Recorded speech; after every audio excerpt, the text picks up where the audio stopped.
Para eso queríamos hablar con quién, Harry. Está en comunicación con nosotros Álvaro Maté, quien es periodista. Él escribe con quien les habla en Letra P, escribe también en Punto Biz. Estuvo participando de ya múltiples medios de comunicación en la ciudad de Rosario y es el orgulloso socio del Club Atlético Independiente número 48445. A mí me parece que a él le importa mucho más esto último que acabo de decir que todo lo anterior. Álvaro, ¿cómo estás? ¿Qué tal? Buen día, ¿cómo están? Agradezco la presentación porque sí, es un dato de lo más relevante que puedo aportar sobre mí, eso de Independiente. Yo quiero decir que hay más periodistas independientes en esta ciudad que en cualquier otra, me parece. Tenemos Somos muchos, sí. tenemos Tengo el proyecto de armar la peña de periodistas rosarinos de Independiente, pero todavía no lo empezamos a concretar. Te voy a comunicar con un par a ver si te pueden sumar voluntades. Hablando de cosas un poco menos festivas, o más serias si se quiere, te queríamos convocar para poder hablar un poco sobre un tema que vos venís siguiendo de cerca, que tiene que ver con la reforma electoral en la provincia de Santa Fe. Abuelo de pájaro, ¿qué se puede decir sobre esta intentona del Ejecutivo que ha tenido su visto bueno en la Cámara de Diputados? Bueno, ayer Diputados dio media sanción a una suerte de ley Frankenstein, ¿no es cierto? Porque más que un código electoral, lo que se aprobó ayer en Diputados es un compilado de necesidades de distintos partidos, necesidades inmediatas para el próximo turno electoral, para poder seguir, para cumplir con distintos objetivos según el caso. Digo esto porque, bueno, vimos que por ejemplo, el Ejecutivo, el puyarismo, el radicalismo, impulsó esta medida para pegar algunas boletas. Y había ahí un principal interés de pegar la de gobernador y diputados para tener un arrastre. Después los senadores pidieron mantenerse aparte en otra boleta. Después el socialismo pidió que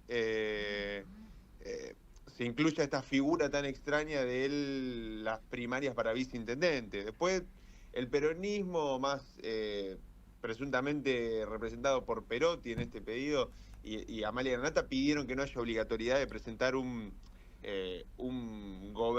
candidato a diputados junto a un gobernador, como para evitar la fragmentación. Claro. Y yo creo que todos estos pedidos tan particulares hacen muy difícil que uno pueda pensar en, bueno, cuál va a ser el espíritu de esta ley, ¿no? Porque hay argumentos muy razonables para hacer algunas modificaciones. Por ejemplo, que haya un candidato a diputados que necesariamente tenga que competir junto a un candidato a gobernador, uno puede decir, bueno, está bien, así se valorizan los proyectos políticos, después en cualquier caso se podrá hacer corte de boleta, pero bueno, se incluye a los diputados en eso, pero no a los intendentes, los concejales y los senadores que van en otra boleta. Entonces, fue como muy poco sincero el debate de cara a la sociedad, fue muy apresurado, se introdujeron cambios sobre último momento, como esto de la figura del viceintendente optativo que se votaría en una primaria, que hacen que sea muy, muy difícil analizarlo más allá de las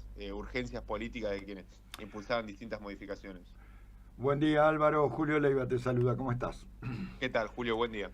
A mí lo que me resulta bastante llamativo es que se utilizó la boleta única de papel en función de no admitir la boleta sábana, donde iba pegado el Ejecutivo con los legislativos. En este caso lo único que cambia es que al ver que vamos a tener 3 boletas solamente en la general, lo único que cambia es primero que hay menos nombres. Lo que antes era una transparencia, ahora es una opacidad en cuanto a los legisladores. Pero por otro lado, hay otras cosas, como por ejemplo, llama la atención esta neoley de lemas o colectoras que pretenden con el proyecto, a partir de tener, por ejemplo, el candidato a gobernador puede tener varios candidatos a vicegobernador. Y en todo caso, lo de el viceintendente estaría admitido en las ciudades autónomas, que en este caso solo en la ciudad de Rosario, pero no sé si es admitido en el resto de las ciudades. Sí, eso es de lo más particular. Es una propuesta que yo desconozco se haya aplicado en otras provincias, según estuve O en buscando, otro no hay. país. O en otros países, claro. Pero ojo, quizá hay un planteo razonable. Uno podía pensar y aparecían sobre la mesa argumentos como, por ejemplo, que puede haber una primaria abierta, como pasa en Uruguay, con las candidaturas a presidente, donde va, por ejemplo, pasó en el caso del Frente Amplio, el candidato del PC y el candidato del partido de Pepe Mujica, el que gana es presidente o candidato a presidente, y el que pierde es candidato a vice. Eso sería razonable y sería Pero no es el planteo atendible, que ¿no es hace la cierto? ley. ¿Cómo? No es el planteo que hace la ley. Pero exactamente, no es el planteo que hace esa ley y yo creo que introduce una variable muy compleja para la rosca, las negociaciones por esa conformación final de las fórmulas, por un lado, y que después complica las campañas, porque yo digo, ¿cómo le explica ahora a alguien al electorado que hay que votar, por ejemplo, es uno de los escenarios que serían posibles, que hay que votar por Puyaro y Escaglia nuevamente y no por Puyaro García, ¿no? Clara García. Claro. ¿Con qué argumentos? ¿Qué va a tener esa candidata a vicegobernadora una agenda y la otra candidata a vicegobernadora otra? ¿Esas agendas no se van a pisar? Digo, porque sabemos que son partidos diferentes, el socialismo y el PRO, y que Puyaro también tiene sus propios intereses. Planteando un escenario hipotético que es probable, me parece muy complejo de explicarle a la gente. Y ahí entra otro problema, que es, ¿va a haber la cantidad de recursos suficiente para explicarle a la gente cómo se vota con este nuevo sistema? ¿O vamos a tener gran ausentismo por desconocimiento o gran cantidad de votos nulos? No sé, son interrogantes que me quedaron después de la sesión de ayer. Sí, también es cierto que complejiza la idea de las personas cuando vos pegoteas el Ejecutivo con el Legislativo, en el caso de los diputados, porque ¿qué pasa con la voluntad votante de querer elegir un Ejecutivo por un lado y un Legislativo por el otro? No lo podés hacer, porque la cultura votante de la boleta única de papel admite solo un tilde, no más de uno. Entonces, ¿cómo haces para llegar justamente con esto que vos decías al común denominador de la sociedad que ya tiene una situación compleja al no saber ni a quién está votando sobre los 28 diputados que ya antes tenía? Ahora tiene 50 diputados que tampoco va a conocer, porque en realidad se conocen solamente tres personas. El cabeza de lista con la fotito y los otros de nombre y apellido, ¿no? Exacto. Sí, es complejo el escenario y para mí no. Ya de por sí era muy cuestionado esto de 5 boletas únicas separadas, porque creo que en ninguna otra provincia se da un sistema así. Pero bueno, se podría haber optado por, como se hace en Córdoba, si se quiere que se vote en torno a una identificación de proyectos, de partidos, bueno, las 5 categorías en una misma boleta, al menos en las generales, no sé. Y bueno, la opción de votar tilde completo, ¿no? Lista completa, emulando lo de la lista sábana. Y ahí, bueno, el elector tiene posibilidad de cortar boleta, entre comillas, o de acompañar un proyecto político entero, desde concejal hasta gobernador. Pero es muy difícil ahora explicar Claro. por qué el senador quedó aparte, por qué el concejal e intendente van juntos. Es ya, la verdad, eh, va a ser raro y bueno, creo que hay una deliberada intención del oficialismo de inducir ese efecto arrastre, que es legítimo el planteo, pero bueno, no ha sido sincero en su totalidad para mí el debate de cara a la sociedad. Hola, Mónica Ambrosetti te saluda, buen día. Eh, te pregunto, a mí me parece que lo más disruptivo en esta reforma que se pretende realizar es el fin del control de la Corte Suprema sobre las elecciones. ¿Hacia dónde seguirían los desplazamientos en materia judicial? Bueno, entre lo que va a pasar ahora es que ya la Corte Suprema no va a presidir el Tribunal Electoral. Antes, quien era el presidente, que es un cargo rotativo del máximo tribunal, se encargaba de presidir el Tribunal Electoral.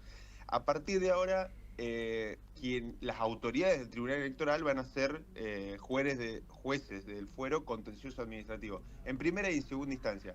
Recién si hay un planteo de inconstitucionalidad, esto va a llegar hasta la Corte Suprema de Justicia. Por lo que mencionaban algunos constitucionalistas que he consultado, no cambia tanto la situación de ahora, porque hay un juzgado, o sea, hay jueces que se van a encargar de este proceso, los del Fuero Contencioso Administrativo, que no van a ser especializados en materia del derecho.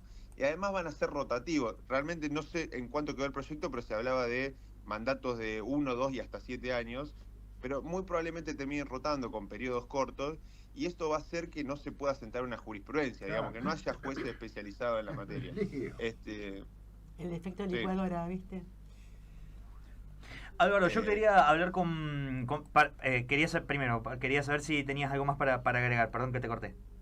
No, es eso lo que cambia ahora. El argumento que daban desde el radicalismo, por lo menos gente con la que yo hablé, pese a que era una propuesta que también compartían socialistas y peronistas, perotistas, con algunos matices, era que, bueno, ahora hay una instancia más de apelación. Digo, antes la Corte era la que acaparaba todo, bueno, ahora tenés el contencioso administrativo para resolver cuestiones en primera instancia, en segunda instancia, y recién ahí va la Corte. Claro. Pero bueno, quizá en realidad haya una cuestión más de acaparar más poder, porque el fuero contencioso administrativo, según me señalaban algunos letrados que están más en estos temas, suele ser bastante proclive a los ejecutivos, no Claro. solo a a cualquiera, ¿no es cierto? Porque son los que tienen que dirimir en ese fuero las disputas que hay entre ciudadanos y el Estado. Entonces, ahí está quizá una trampita que va a hacer que este manejo de las elecciones sea un tanto más opaco. Ujú. Bien, Alvin, yo quería que hablemos de lo que a vos y a mí más nos gusta, que es de política. ¿Quiénes son los ganadores de todo esto? Bueno, yo creo que ni hablar que el gobernador, antes en la introducción que hacían, hablaban de la voluntad reformista del gobernador, en eso la verdad es para sacarse el sombrero ante Puyaro y la cantidad de reformas que ha impulsado. Digo, hizo una reforma de las jubilaciones, una reforma de la Corte nombrando 6 de los 7 miembros, ahora hace esta reforma política, hizo una reforma constitucional después de mucho tiempo, realmente concretó una nueva victoria. Y de alguna forma también logró que las propuestas de sus socios de alianza, en este caso el socialismo, lo terminen favoreciendo a él, porque con esta situación de los gobernadores optativos, que pueden ser más de uno y pueden ir a una primaria con un mismo candidato, bueno, él podría acumular con distintas vicegobernadoras que lo acompañen. Así que hay un ganador claro seguro. Después, viendo el resultado de la votación, yo siento que, bueno, han expresado su conformidad con el proyecto, el peronismo, que ahora, si bien no lo han dicho, pero es algo que se rumoreaba mucho en la legislatura, se hablaba de que el perotismo se vería beneficiado por competir sin necesariamente un candidato a gobernador, y esto podría permitirle a Perotti competir en una lista de diputados, o a cualquier otro que quiera ir por afuera, sin la necesidad de un candidato a gobernador. Es un escenario que se está viendo. Y también pienso que Granata puede estar conforme con esto, porque es una diputada que ha ganado muchos escaños en la legislatura sin tener un candidato fuerte a la Casa Gris, que no supere las generales, y ahora, bueno, dado que votó a favor, yo pienso que está conforme con el resultado. Si me preguntás por perdedores, te diría que quizá el Frente Amplio por la Soberanía, que cuestionaba mucho esta cuestión de que se establezcan umbrales, porque va a tener más complicada su supervivencia en la Cámara de Diputados. Así que es así más o menos como veo el planteo. Y te sumo un perdedor más. Sí. Quizá el PRO también sea un damnificado, porque Te iba a lo que preguntar se sobre hablaba era ellos. que... ¿Cómo? Justo te iba a preguntar por ellos. Claro, porque el PRO en teoría tenía la promesa del gobernador de que Scalia podría ser la nueva o repetiría en esto de ser la candidata a vice, o quizá alguien del PRO, no lo sabemos. La verdad que es también algo que se toca de oído o tiene que ver con especulaciones. Pero bueno, si ahora se habilita la posibilidad de que otra vicegobernadora compita a la par junto a Puyaro, bueno, ya no tiene tan garantizado ese lugar el PRO. Así que complejiza un poco el escenario. Pero también el socialismo complejiza porque al soltar la mano, digamos, de una sola compañera de fórmula, me imagino que Puyaro a lo único que se va a dedicar es a juntar diputados provinciales. No se va a dedicar a ver cómo remonta a su vicegobernadora, que lo elija la sociedad, te va a decir. Exacto, por eso, es toda acumulación para él si uno lo piensa Claro. desde ese lado. Que los otros se preocupen por ver quién tiene que ser mi vice, yo mientras tanto acumulo por los dos lados, pero bueno, hay que ver después cómo se termina aplicando. Sería bastante paradójico si después Pujato dice, no, bueno, mi candidato a vice también lo pongo a competir en esta interna, y bueno, quizá termina de alguna forma venciendo con un candidato propio a las candidatas del PRO y del socialismo, pero ya es demasiada especulación, no lo sabemos. Claro, ahora Álvaro, ahí lo que se manifestaba también del informe de ayer es que el sector el Frente Amplio de la Soberanía, el Evita y Rabia iban a votar algunos, y también Perotti iba a votar algunos artículos en particular en contra, dijeron. ¿Cómo sucedió eso? ¿Cómo se manifestó? Bueno, finalmente lo que tuvo más rechazo de la oposición fue lo de la figura del viceintendente, que tuvo más resistencia por esto mismo de que fue incluido a último momento y que, Claro. bueno, la verdad no entendía mucho el planteo, sobre todo porque se entiende, se puede interpretar que es algo que obedece 100% a la necesidad que tiene el Frente Unido para saldar las cosas que venimos conversando. Pero el Frente Amplio rechazó toda la ley. Tiene muchos El invitados peronismo- para poca torta, diríamos, ¿no? Exacto, sí. ¿Y el Sí, tal porcentaje, Álvaro? cual. ¿Quedó en El- 3.8? Quedó en 4% el piso, pero 4% sobre el padrón electoral. Es Ah, un piso muy alto que implica sacar más de 110.000 votos para recién entrar al reparto de diputados. Y además se sumó una cuestión que pasó un poco por alto, pero no es menor, que es que el piso para pasar las PASO se bajó de 1,5 a 1%. Entonces, lo que yo interpreto, ¿qué podría pasar? Por ejemplo, el Frente de Izquierda, que muchas veces tiene complicaciones para pasar las PASO en algunas categorías en Santa Fe. Si termina pasando las PASO, ese espacio y otros minoritarios, bueno, también podría haber una fragmentación del campo de centroizquierda. Por ejemplo, si alguien iba a votar a Octavio Privaro, por ejemplo, quizá ese votante no lo ve en la general y dice, bueno, vamos por Del Frade, por ejemplo. claro. Lo mismo podría pasar con otros espacios, pero tomemos ese caso. Bueno, ahora va a haber más candidatos probablemente en las generales y va a ser más difícil a la vez que estos ingresen al reparto, por lo cual es un escenario sumamente complejo. Te pregunto, ¿vos no lo considerás un retraso, un retroceso de el escenario democrático con representación de las minorías que había logrado la provincia de Santa Fe en sus anteriores elecciones? Porque de alguna manera todos tienen que terminar arreglando o con el peronismo o con el sector de Unidos. Sí, sin duda lo considero un retroceso en eso, porque creo que Santa Fe, había una nota de Oscar Blando, un abogado constitucionalista que estuvo trabajando Sí, sí. en el proyecto del Frente Amplio, que decía que vamos al podio de las provincias más restrictivas a la hora de repartir cargos, porque solamente Jujuy tiene un piso más alto que Santa Fe para acceder a la legislatura y es del 5% del padrón. Claro.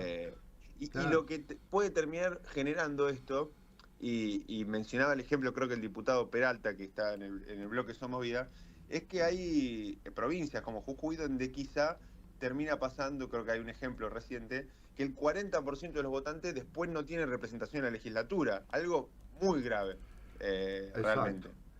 Y por otro lado, institucionalmente, te sale más barato, digamos, entre comillas, postularte a candidato a diputado nacional, porque son 130, 150.000 votos lo que vos necesitas contra 110.000 que te está pidiendo ahora el gobierno en la nueva ley de reforma electoral en la provincia.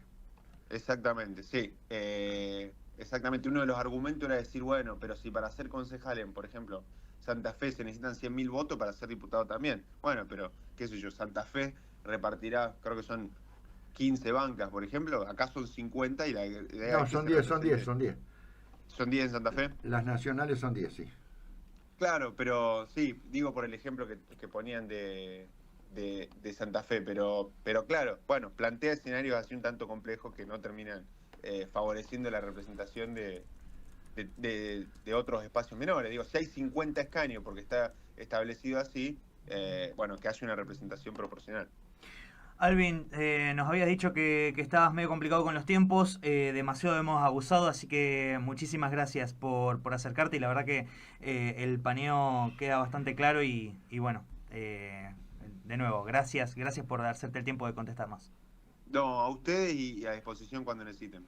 Un abrazo grande. Pasó por los micrófonos de Vox Populi Álvaro Maté, quien además de ser periodista aquí en la ciudad de Rosario, uno de los mejores cronistas de política en Santa Fe, al menos de mi generación, y esto lo digo con mucho respeto y cariño que yo le tengo, también es un ferviente hincha del Club Atlético Independiente. Bueno, y nosotros nos vamos hasta el viernes que viene con otro capítulo de Vox Populi. ¿Con qué, Moni? Nos vamos con un poco de amor francés de Patricio Rey y sus redonditos de ricota. Y sí, a puro rock and roll. Hasta el próximo viernes.